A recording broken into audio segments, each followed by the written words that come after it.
Welcome to you, my name's Dale and this is Dale's Addiction, and today I'm bringing you a Q&A. I am most probably in Paris when you're seeing this video. Yeah, and I can't wait to catch you up about all of my adventures that I'm having, and also some big news that I keep teasing, I know, but you know, there's lots of reasons why that is the case. So I look forward to telling you soon, but thanks to everybody who follows me over on Instagram at Dales_addiction for leaving your questions there, and also for those who subscribe to my channel. You will see my community posts, and there you can see my calls for questions, and I will be answering the questions that you've left for me there as well. So if you haven't subscribed, maybe consider doing so. I'd love to hear what you would like to know about me, my thoughts on things, or yeah. Alright, this question from Holly Lynn 32. What are your favourite SLGs? Now this one, it doesn't change too much, but I have to say at the moment it is always my Louis Vuitton 6-ring key holder. Now this one is great because your keys sit there nice and flat, but it also has this little slip pocket where you can put like little access cards or anything, and this does not have an external button. The external buttons get worn and the brass comes through, and epi leather is just so lovely. It gets really soft after you use it a lot, and I've had this for years, and it slips into your mini bags really nicely as well. You can see how thin it is. And the other piece that is a current favourite of mine that I've currently got really stuffed full is the Hermes Calvi Duo. So the normal Calvi, see how stuffed full I've got it? The normal Calvi is the two sides that look like this, they're open. This one though has the little flap where you can kind of have a closure to put coins or other little bits that you don't want to kind of slide out like this one might. So I've really loved using this one. Mine is in mauve pale, which is a really light mauve colour in chev leather, and which is goat, and yeah, it's really lovely to use. I haven't wanted to change out of it since I bought it, and I think that was back in March this year. Geraldine J. Vance. Hi Geraldine, not long till we meet in person. Number one thing on your Paris shopping list? Look, the thing that I am guaranteed to get in Paris, Geraldine, it's butter. Butter. Because everything else is, you know, up to chance. I would love to get an Hermes leather appointment. I would love to say that if I didn't get one and I was unable to collect my made to order, that I might be able to pick up a lovely piece from Louis Vuitton. Emerald drop earrings. I've done a whole Paris wish list video, so I will link that one below, but I think the one thing that is guaranteed is bringing me home some butter. Butter. Jean Murby, what Maria Tash earrings do you own, and do you plan on getting any more ear piercings? Oh, I cannot remember what they're called now, because it was so long ago, but on this ear you'll see I have a flower garland at the top in the, that's a Tash helix. Then I have like a little butterfly, just a tiny little butterfly. I've got the little Trinity stud, and on this side I've got like a flower and a Trinity stud as well. I would love to get like a little bee. It's a dangerous thing for me. I'm actually going to have a chat to the ladies at Maria Tash to see what advice they have for what I might add to my ears, because I don't want to have like, you know, biker chick looking ears, but I do love the idea of some more beautiful Maria Tash fine jewellery as well. Lauren, team with the theme. How are the dogs? Does Lulu have a silky or a rough coat? Let me see if I can coax them out, Lauren. So Edwina is being the queen that she is, and she's not coming out, but Lulu's decided to come out, and I'll bring her up close so you can see how silky she is. Yes, you're very beautiful, aren't you? She's very, very silky and very blonde and she just had a big drink, so her mouth's a little bit wet. But sit up here so we can see you. Yes, you're very beautiful. Look at your wet mouth. But you can see how silky she is. She's just, don't lick me, I know where that's been. She's just beautiful. She's very, very satisfying to like cuddle and pat, and she hasn't changed much since she was a tiny little puppy. But say hi. But yeah, we love her. She chews things that she shouldn't chew, which is very annoying. Mr. Addiction gets more annoyed because he has to fix it. But yeah, a very sweet little pupper. And Eddie is just fine. Kate_Potter. Do you earn much money from YouTube? It depends how much you think a lot is. I think for the time that I put into it, absolutely not. I tend to make on average around $600 Australian a month. And so if you say on average there's 4 weeks a month, 2 videos per week, that's 8 videos. They take about, I don't know, let's just call it a half an hour per video to kind of organize and film, then probably a half an hour or so to edit, and then your thumbnail and upload. So your hourly rate starts to get down there a little bit. Let's just put it that way. But I don't make videos that I think are going to get a lot of views. I make the videos that I want to make. So it's probably my own fault too. Drifting into fantasy. What is the craziest dare you ever took?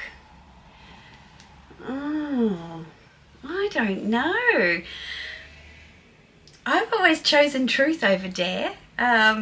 So there's probably nothing crazy that I can talk about on YouTube. L_V lover 33. Hello. Will you share your big news with us at some point? Has it affected your Paris shopping? I will share my big news with you very soon. Will it affect Paris? I think it maybe. I mean, this Paris trip was always going to be pretty different to last year. I'll say maybe it might, but all will be revealed very soon. Lana May 25. Hi Dale, did you ever buy the Balenciaga Rodeo? No, I didn't. Or no, I haven't yet, I should say. It really surprised me how offended people were that I talked about that bag and that I really love the design of it and the leather of it, because for them it all came back to the ethical debate around Balenciaga and supporting a brand that supports certain things. And it just that's when I kind of think, what would I do if I wasn't on YouTube? Nobody would care. Like, there would be nobody in the street throwing eggs at me and saying I was a horrible person. So why do I care now, given that, you know, it's a really big world? And I guess I do respect the opinions of my viewers, but I'm also not asking for permission. I mean, unless you guys are buying my bags for me, I guess it's my choice, right?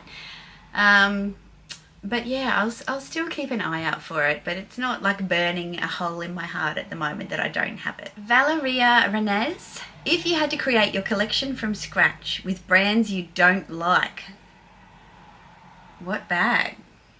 Brands I don't like. Well, I'd probably have a whole bunch of like Celine bags and YSL bags and, dare I say it, Hermes bags.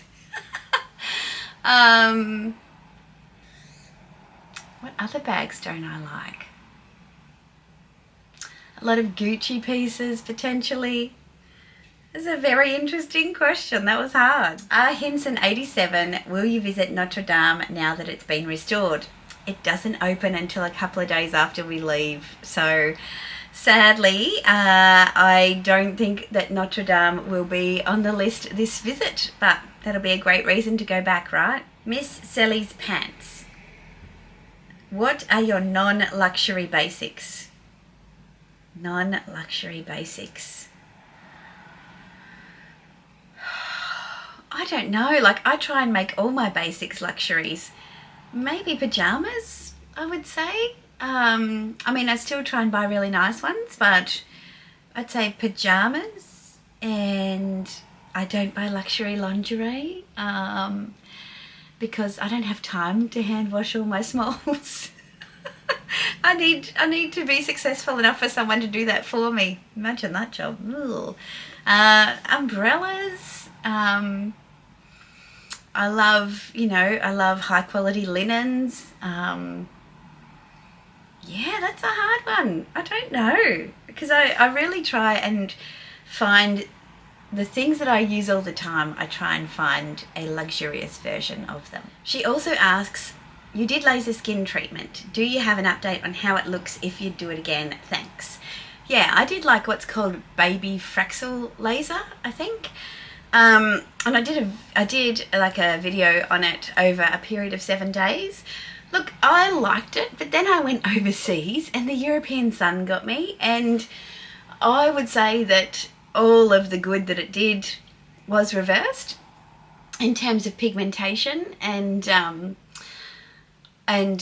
darkening. And so even though my skin is like in really good condition, I think that is because I use vitamin C, and I use like a Dennis Gross retinol peel, so brightening kind of agents on my face. I haven't had the laser done again, and I probably wouldn't, because if my whole life is around staying out of the outdoors and I love the sunshine, I'm not going to do that. I don't care about I'm not going to say I don't care about sun damage, because I do, and the dangers of the sun, but I want to live a life that means the sun kissing my skin, and if that means I've got to wear sunscreen or I reduce the time in the sun, that's fine, but not going in the sun at all ever, and dressing up like I'm an undercover cop every time I go outside, I'm just not up for that. So yeah, that's my choice though, and I have pretty olive skin, so I can kind of do that. But yeah, there will be a compromise on my skin as a result of that, but I'm okay with that. And the last one, cooking tools and gadgets on my wish list. Well, an air fryer. Recently when I was with my dad, I was trying to figure out ways to make his life easier while he recovered from his operation. So I started playing with his air fryer. I don't have one currently because I don't have the bench space, and I don't like appliances on my bench. So yeah, I've now seen this beautiful air fryer from a brand from Australia called Crumble, and it's lavender, it's purple, and it's so pretty, and I think maybe I could justify that one. Lizzie C. Hi Lizzie. Did you make dinner reservations for Paris, or do you not bother? We have one dinner reservation, which is at Frenchie, which I believe is a very small Michelin star restaurant, very hard to get into. Bookings only open 3 weeks prior, and we're going, so I'm really excited to do the chef's degustation there. But otherwise we have no bookings. I think we'll just see how we feel. We joke that we will spend so much money through the day that we'll just have to have a baguette and some French onion soup for dinner or some cheese on biscuits. Maggie Dryberg, tell us about your wedding. Looks chic and intimate. Well, Maggie, you couldn't get more intimate. So Mr. Addiction and I was both of our second marriages, and we were planning a trip to the States. I had been the year before, and I kept bragging about what I loved about New York City, and Mr. Addiction was like, right, well, I'd like to go, and I'd like to see the Supercross in Anaheim. And the dates that we were looking at, the Supercross season was finished, and so we kind of, shortlisted the areas that we wanted to see in the couple of weeks that we had, and Vegas was on the list. And for a lot of Australians, Vegas is one of those places that we hear so much about, so we have to go and check it out. And for us, it wasn't so much the gambling, it's more about you know, Vegas itself, and this big booming strip in the middle of the desert, the Hoover Dam, the Grand Canyon. So I was looking at hotel rooms and I said, oh, look at this. There's restaurants, there's events and shows, and there's weddings. Maybe we should get married in Vegas. He's like, oh, I'm not getting married in Vegas. That's cheap and tacky and horrible. And I said to him, well, this doesn't look cheap. It looks really beautiful. He's like, no. And I showed him the Wynn. So we, spoiler alert, we got married at the Wynn. So the Wynn has wedding salons, and it also has a beautiful courtyard. And I said, well, this doesn't look cheap. And he said, no, that looks all right. He was thinking, you know, Elvis, even though I think that still would have been fun. So a few weeks passed, and then he said, you know what, let's get married in Vegas. So it was very carrying big, and then I just started planning it. It was fully planned and paid for before we officially got engaged, and it was just the two of us. So we got off the plane, a limousine picked us up. It's so funny. We filled out all our paperwork online. This was nearly 12 years ago. Went to the marriage bureau and got to stand in the express online applications line. Got our paperwork stamped, and then went to the hotel where we had this beautiful corner suite. What did we do? We went to a show, Le Rêve the Dream. We went and hired a car and went out to Hoover Dam. We went out for the evening to Madame Tussauds and a nice restaurant, and then we got married on a Sunday night. It was about 6 p.m. It was just the two of us. The dress that Mr. Addiction thought I was going to wear, I did not wear. And I walked out. I'd met the Reverend beforehand, and the song I walked down the aisle to was Halo by Beyonce. And I used to run to that song, and I loved it, and I thought that it was so us, and I'm like, it has to be that song. And I would never have chosen that song, I don't think, if I'd had a big wedding, because I would have worried about what everyone thought, but it was just perfect for us. And I walked out and stood in the doorway, and he said to the Reverend, that's not Dale. And he said, yes, it is. I assure you it is. And he's like, no, she was wearing a yellow lace dress. Yeah, I haven't changed, guys. And he's like, no, that's her. I met her just before. And so I walked out, and he said, what happened to your dress? And I said, don't you like this one? And he's like, yes. And then we got married, just the two of us. We had the photographers witness the wedding certificate. And then we had our photos taken around the casino, which is such a beautiful casino if you haven't seen it before. We had dinner at Ristorante Bartolotta, which is set on a man-made lake at the casino. It's absolutely beautiful. We booked a cabana for two.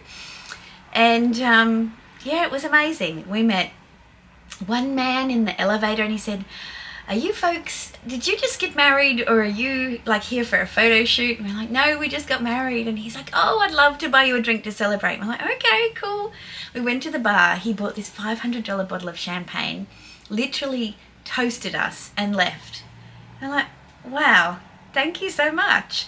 We get to the restaurant for our, reception for two. And we meet this guy. He's there from Los Angeles with a friend. Turns out he did an exchange program when he was at school to Sydney, loves Australia. We got to talking. He gave us some recommendations of things to do and see in LA. And then we went down to our dinner. I think it was like 12:30, like midnight, when we called for the bill. And he came down with the maitre d' and said, guys, I just want to be part of your special day, and I hope you don't mind. I've paid for your dinner. And we did not hold back. We had more expensive champagne. We had a full seafood degustation. We went nuts. I think it would have cost at least maybe $1,200 US. and he paid for our dinner. It was just so crazy. Like, we're like, does he not think we can afford it? But just so special. And then we thought, well, what a wonderful night we've had. Let's go and put on a bet on the roulette table and see if we win.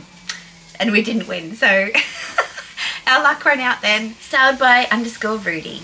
Are you doing better? Looking fabulous in today's post. You can probably hear it in my voice. My throat is still really bad. I've gotten antibiotics now. Hopefully that will clear it up. But yeah, it's been pretty terrible. Eileen, hello. You love peonies so much. Who was the first to give you some big, beautiful peonies?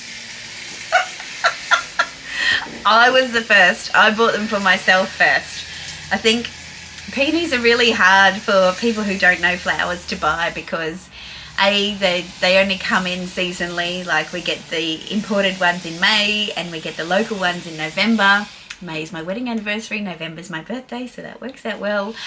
And once you find them, they really only last a few days and then poof, they're gone, and they're so expensive. So yeah, I bought them for myself, and then now I tell Mr. Addiction that it's his job to purchase them for me every birthday and wedding anniversary. So yeah, we'll see. Eileen also asks about birthday plans.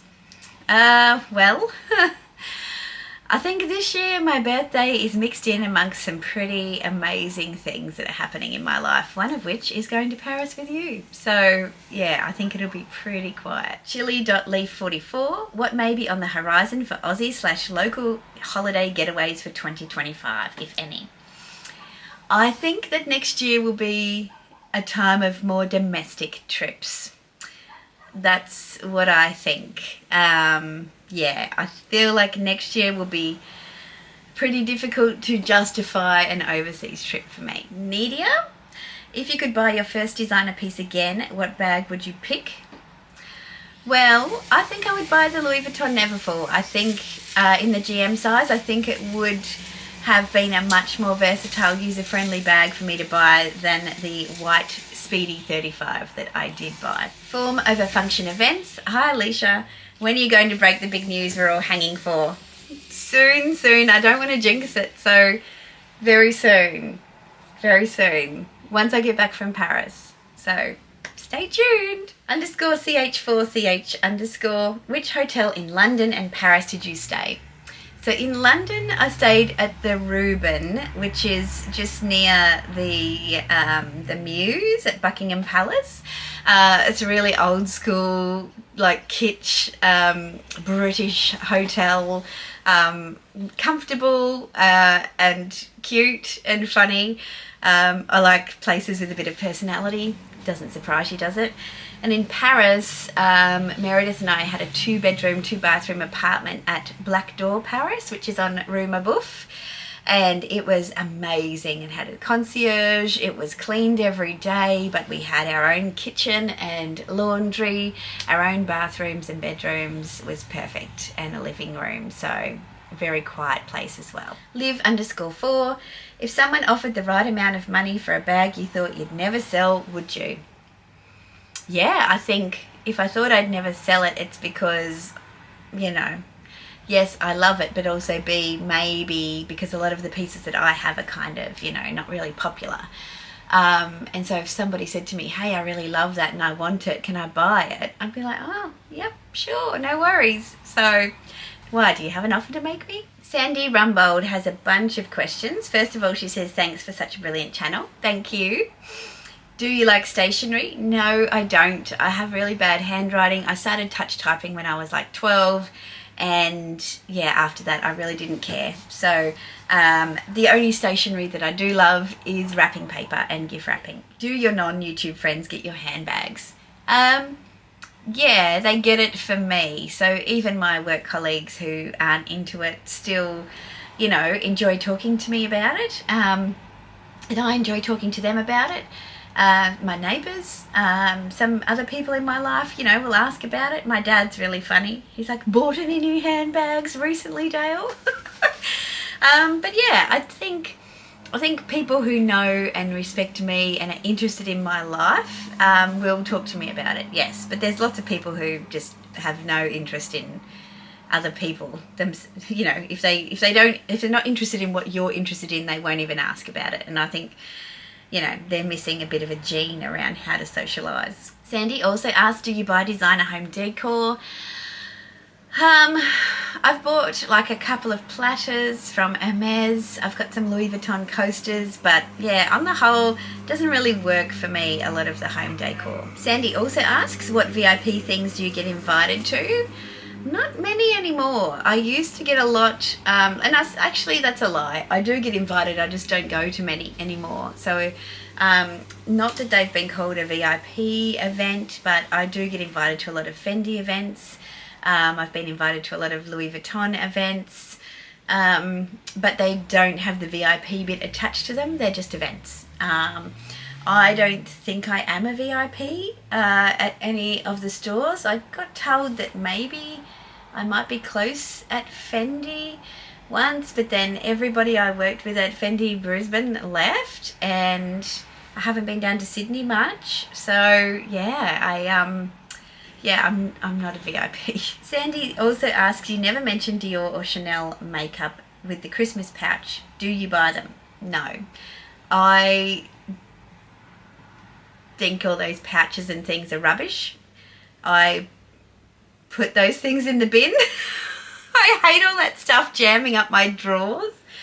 I don't care for it. I don't like a lot of the gift with purchase things are all rubbish. If it's product, yes, but not, yeah, I just think, oh wow, it's a velvet pouch and I went and bought 2 lipsticks I didn't need to get it. So yeah, I'm not a fan of them. Jasmine May Bannister, how are you? Yeah, I'm on the up and up. I've been pretty miserable the past week, really unwell, just trying to push through, but with lots to do before I go on holidays with both work and personal. So yeah, I'm feeling a little bit better now. Jasmine also asks, when do you go to Paris? Very, very soon, Jasmine. Very, very soon. So yeah, not too far away at all. So if you want more timely updates, go follow me over on Instagram and I'll pop some things on my stories from time to time. It's at Dales_addiction. Next we have a question from Dawn. Hello Dawn. She says, you know I love your channel. Here's my question. I would like to know, have you ever bought a pre-loved bag that turned out to be fake? And if so, what did you do when you found out? That answer to that question is no, thankfully. I tend to only buy pre-loved from consigners who authenticate and guarantee purchases. So I'm happy to say that even when I've had them checked, they've been fine. The second question, what is your interior style? I mean, in terms of furnishing. Are you decorated modern or classic or eclectic? Oh, I think that I'm a bit more eclectic. I would say currently it's a mixture of kind of French industrial / Hamptons / whimsy. I have always found it fun to integrate some of the heirloom pieces from my husband's parents with pieces that suit this house. This house was built in 1930, with then more modern pieces that are more, comfortable and livable. So yeah, I like a home that looks like things have been collected, that is comfortable, where you can use things, where they're not just treasures, where you look to a corner and have a little giggle because there's something you didn't expect to see there. So that's kind of my style. Kaylee Carroll, hi Kaylee. Are you going to do Grinchmas? What do you want to get for Christmas, and will you do gift guides? I won't be doing Grinchmas. I think that, yeah, it's time and it's views and it's, I've got a bit going on this year, so I won't be doing it. I already know what I'm getting for Christmas and I'll reveal that to you all soon. And will I do gift guides? No, because I will rarely be buying gifts. Schwada and Andre. Hi Dale, love your channel. Do you think Karung is the least precious of the exotics?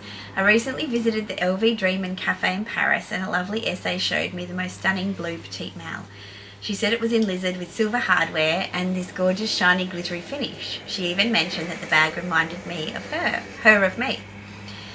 She took my friend and me to a VIP room, offered chocolates and champagne. It was a very dreamy experience. But here's the thing, the price seemed too good to be true. Less than 6K for a lizard petite mail. Ah, it's Karung. I asked her to double check, and after insisting it was lizard, she finally confirmed it was Karung, which is water snake. I almost bought it, but the excitement completely disappeared once I knew it wasn't lizard. I can't quite put my finger on why I felt that way. If it had been lizard, I wouldn't have hesitated. What are your thoughts on Karung versus other exotics? Oh, I know the exact bag you're talking about because Merida's bought that bag. And I thought, wow, that's so cheap. And it is a beautiful piece. I wonder what made you not buy it, because lizard is more expensive than Karung, yes, but Karung is really beautiful. It takes colour really well, and that particular petite mail was really gorgeous. I think that's probably one of the most approachable exotics. It's not too delicate. It's doesn't require CITES in Australia anyway. It's not deemed to need to go through those checks. Yeah, I'm sorry that happened to you. I mean, it sounds like you had a wonderful experience. I hope you're not second guessing yourself now. How do you think your bag collection would be different if you lived in a colder climate? This one is from Abigail R995. I don't think it would be too much different, to be fair. I'd probably be more conscious of rain and pieces that were better for the rain, but I've got lots of fluffy bags for winter. I still have bright bags. We still get a lot of rain here. It's the subtropics, and I still wear colours all through the season, so yeah, I think it would be fine. At 8283 Babu, what is next on your Hermes wish list? Any type of item, and what Hermes bag do you have next on your wish list? For me, it would be a Birkin 30 or 35 or a Kelly 28, both in return in either blue jean or a beautiful pink or purple colour. And I'll just leave it at that. JW Miller, do you have any jewellery wish list? For Paris, in my video, I talked about some diamond emerald drop earrings. If I can find a pair of vintage or antique emerald and diamond earrings, that would be amazing. It's only war paint. Hey C, do you collect anything else outside of your closet? No. I have little homewares and trinket trays and things like that, but I wouldn't say I collect them. Laura Morales, hi Laura. What's the greatest advice to give to the team of people that work or with or for me to be a better team? Maybe the best advice for me as a boss to manage my team of about 10 employees to be a better team. I think making time to connect on a regular basis is super important. If you think about the people in your life that you can speak most frankly with, it's the people that you trust the most. And typically they're the people who you're friends or family and you talk to and you know more about than just what they do at work. And so for me, what I've done is we have a kind of a ritual in our team where Mondays, Wednesdays, Fridays, we have a topic that we talk about in the Teams chat where everyone participates. We do on Mondays, get to know the team Monday. So somebody volunteers to put a question in that everyone answers, because we're kind of hybrid as well. On Wednesday, it's Share a Win Wednesday. So something great that's happened this week, whether it's you or a shout out to someone else. And on Friday, it's Friday Funnies. So memes, jokes, just having a bit of banter. And we also catch up every Friday, and then once a month we go for drinks. And our team just hums. We hum. People care about each other. People want to help each other. And yeah, we have good banter, and I think that's a sign of a great team.